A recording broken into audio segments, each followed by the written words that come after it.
Bonjour à toutes et à tous, j'espère que vous allez bien. On se retrouve pour le brief du vendredi 31 octobre, il est 8h44. Aujourd'hui, on va parler donc des news économiques, du ratio long and short, du funding, open interest, des liquidations.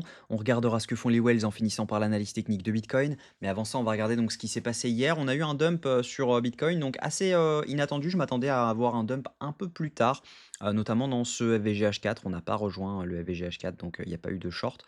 En revanche, j'ai tenté un long, je me suis fait stop loss. Donc c'est pas très très grave. Mais voilà, dans l'ensemble, je pense que on a, quand même une structure qui est plutôt clean sur le bottom, mais on reste dans une structure baissière en H4, donc il faut quand même faire attention. Ça veut dire qu'on peut ouvrir des longues, mais il ne faut pas être greedy tant que la tendance ne passe pas complètement haussière.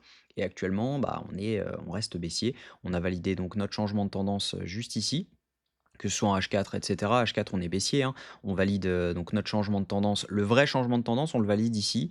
Je ne sais pas pourquoi mon indicateur me le note ici, mais, donc on a un changement de tendance ici, mais le vrai, il est ici. Et donc on a notre changement de tendance ici, et là on a notre break of structure qui agit ici. Donc ça, c'est un vrai changement de tendance. Donc on pourrait tout simplement revenir chercher ce FVG ici pour derrière aller un peu plus bas. Et donc ça pourrait être vraiment intéressant étant donné qu'on a également un IFVG qui est microscopique, mais il a le mérite d'être là. Donc si jamais on regarde, on zoome un petit peu, entre les 111 981 dollars et les 112 000 dollars, on a un IFVG qui est présent. Donc ça peut être clairement la zone dans laquelle on pourrait se retourner, et il y a d'autres choses qui pourraient nous dire: «OK, on peut se retourner ici». Donc ça pourrait être intéressant, ça pourrait être vraiment snipe de venir chercher cette entrée-là, parce que voilà, ça laisse pas vraiment beaucoup, de d'ouverture autre. Donc logiquement, on pourrait venir chercher, cette zone. Maintenant, voilà, il faut quand même avoir en tête qu'on reste baissier en H4, donc personnellement, je ne vais pas tenter de longue là-dessus. Au niveau news économique, aujourd'hui, on va avoir l'inflation européenne à 11 heures, donc clairement, c'est pas forcément ce qu'il y a de plus, impactant, mais voilà, c'est à peu près tout ce qu'on aura autrement. Au niveau crypto bubble, ce qu'on voit, c'est qu'on a du rouge partout. On a, vraiment des alts qui ont pris très, très cher, notamment le Pump, le Aster, le PIT, le Pengu, le Hype, le Jup, et cetera. Et on a, 3, irréductibles gaulois qui performent bien, notamment le ZEC, le Rain et le M. Le ZEC, il performe vraiment très, très bien lorsque Bitcoin rebond, donc il y a peut-être des coups à jouer en H4 sur des FVG H4, dessus. En scalp, ça peut être vraiment intéressant. Au niveau funding open interest, ce qu'on voit, c'est qu'on a eu un rect complet, sur, ce rebond. Donc juste ici, on a eu des fermetures, donc c'est des fermetures de short, étant donné qu'on voit, une, hausse de l'open interest avec un dump des funding, ce qui veut dire que là, ce sont essentiellement des fermetures de short, donc il n'y a plus grand monde en short. Et il faut vraiment le noter, puisque quand il y a plus grand monde en short, ça veut dire que les liquidations, de CoinGlass sont sans doute faussées. Donc toutes les liquidations qui se trouvent ici sont sans doute faussées, étant donné que les ordres ne sont plus d'actualité. Donc faites bien attention à ça. Il ne faut pas forcément trader uniquement les liquidations, il faut vraiment les mettre en lien avec l'open interest et les funding. Et là, on voit clairement que, bah, il y a beaucoup de shorts qui se sont fermés. Et si on regarde le aggregated, funding, et l'aggregated open interest, donc ça comprend tout l'open interest de tous les exchanges et tous les funding de tous les exchanges, ça moyenne le tout. Bah, clairement, on voit que c'est, essentiellement du long qui est en train de s'ouvrir juste ici. Donc si on voit juste là, on a une hausse de l'open interest ici avec une hausse des fundings, ce qui veut dire que ici ce sont des longs qui se sont ouverts. Et là, ici, c'était essentiellement du short, mais voilà, on voit quand même que il y a les fundings qui remontent quand même petit à petit sur les grosses mèches, d'open interest. Donc clairement, c'est un peu piégeux. On voit quand même que c'est globalement du long qui s'est ouvert, et donc ça, il faut y faire attention. Donc oui, on a des liquidations encore à la hausse, mais on a quand même une majorité de personnes qui ouvrent du long, et ça, il faut y faire vraiment attention. Si on regarde au niveau, de ce que font les whales ont acheté ce mouvement, donc ça, c'est plutôt intéressant, mais on n'est pas sur des achats massifs comme on avait pu voir sur certains bottoms. Je vais quand même vous montrer, par exemple, en H1, sur certains bottoms, comme celui-ci, par exemple. Hop, donc je vais dézoomer un peu pour que vous compreniez bien. On est là-dessus. On est là-dessus, voilà. Là, on est sur des achats qui représentent environ 80 millions de dollars là-dessus, sur cette mèche-là, et on est clairement dans une tendance baissière, hein, on peut l'attester sur les whales. Par contre, quand on regardait avant, bah, on était clairement sur des tendances haussières au niveau des whales. Ça veut dire qu'on était sur des vrais bottoms, mais les whales continuaient d'accumuler.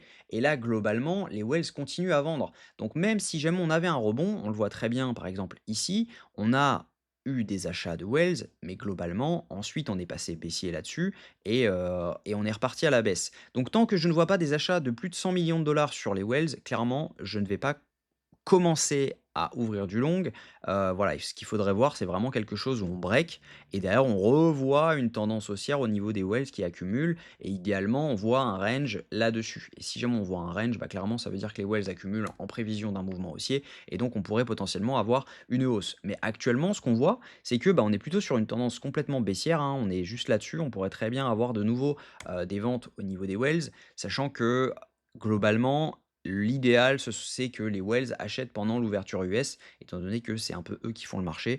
Donc, clairement, voilà, on a quand même des éléments qui nous indiquent qu'on est quand même sur une tendance, baissière et que, le spot n'achète pas.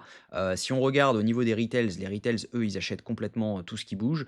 Donc c'est pas forcément ce qu'il y a de plus bull, parce que c'est pas eux qui maintiennent le prix clairement, c'est vraiment les Wells et les micro Wells, elles, ne font que vendre. Donc on n'a aucun élément, haussier actuellement, que ce soit en spot et cetera. On voit même que, bah, on a une grosse divergence entre ce qui se passe entre, le prix et les wells étant donné que là, ici, on a fait un plus bas. Donc logiquement, on était censé venir chercher un plus bas, donc clairement, voilà, c'est plutôt intéressant. Au niveau technique, ce que je pense, c'est qu'il est probable, que nous venions dans ce FVG juste ici, donc le FVG et IFVG H4 que nous avons dans cette zone. Ça représente pas tout à fait la zone OTE si je dis pas de bêtises, on doit être un tout petit peu en dessous.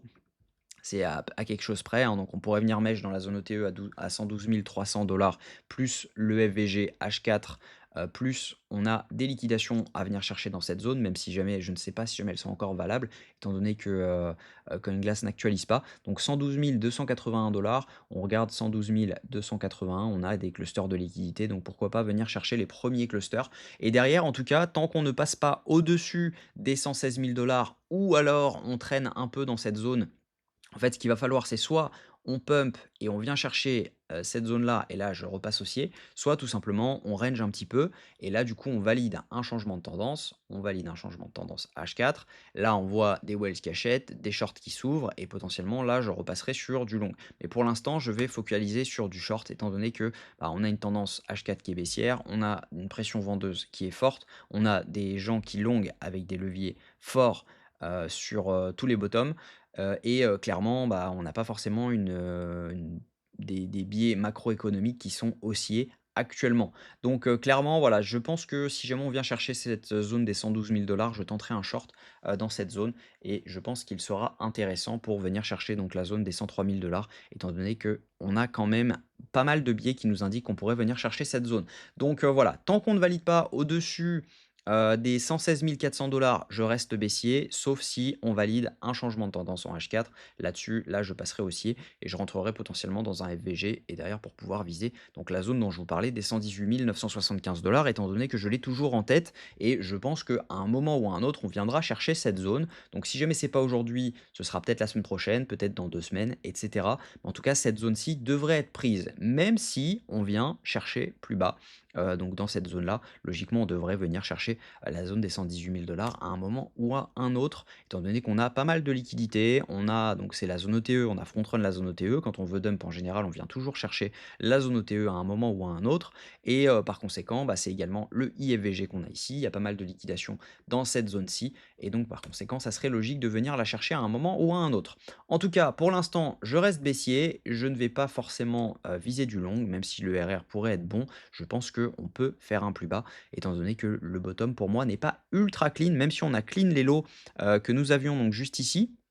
On a clean donc ce qu'on avait ici, bah, on n'a pas, forcément clean cela. On a rebondi juste avant, clairement voilà, on sait qu'on a pas mal de liquidités dans ces 2 lots ici, donc ça aurait été évident de venir tout simplement mèche dans ce style. Après, Bitcoin nous habitue à des bottoms un peu dégueux en ce moment, depuis quelques mois, donc clairement c'est possible de rebondir maintenant, mais en tout cas sans setup, je ne vais pas ouvrir du long.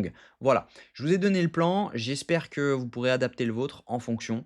Je vous souhaite une très bonne journée. On se retrouve demain à la même heure. Prenez soin de vous.